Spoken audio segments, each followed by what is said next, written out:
19 डिसेंबरला देशाचा पंतप्रधान बदलणार का? नरेंद्र मोदी हे पायउतार होणार का? किंवा भारताचा पंतप्रधान हा मराठी माणूस बनणार का?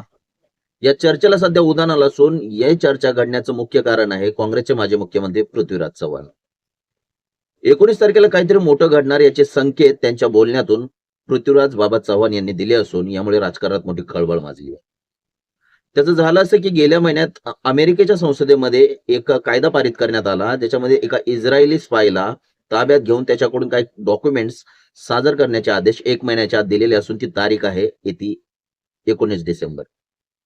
आणि जे काही फोटोग्राफ्स आहेत त्याच्यामध्ये प्रामुख्यानं खूप मोठ्या मोठ्या बड्या राजकीय नेत्यांची नावं आहेत. त्याच्यामध्ये बिल गेट्स असतील, त्याच्यानंतर डोनाल्ड ट्रम्प असतील, इंग्लंडचा जो प्रिन्स आहे प्रिन्स चार्ल्स त्याचं देखील नाव आहे, आणि भारतातील देखील खूप मोठे राजकीय नेते यांची नावं असू शकतील असं पृथ्वीराज चव्हाण यांचं म्हणणं असून अर्थात ही फक्त शक्यता त्यांनी व्यक्त केली, परंतु त्यांचं असं देखील म्हणणं आहे की याचा परिणाम भारताच्या राजकारणावर देखील होऊ शकतो.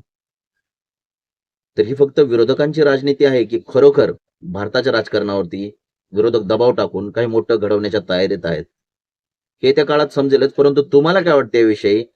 पृथ्वीराज बाबा चव्हाण यांनी केलेले आरोप खरे असतील का? असं जर झालं तर खरोखर देशाला मराठी पंतप्रधान मिळेल का? नरेंद्र मोदी खरोखर पायउतार होतील का? हा येणारा काळच सांगेल. अशाच प्रकारच्या बातम्या पाहण्यासाठी आपल्या चॅनलला फॉलो करा. जय हिंद.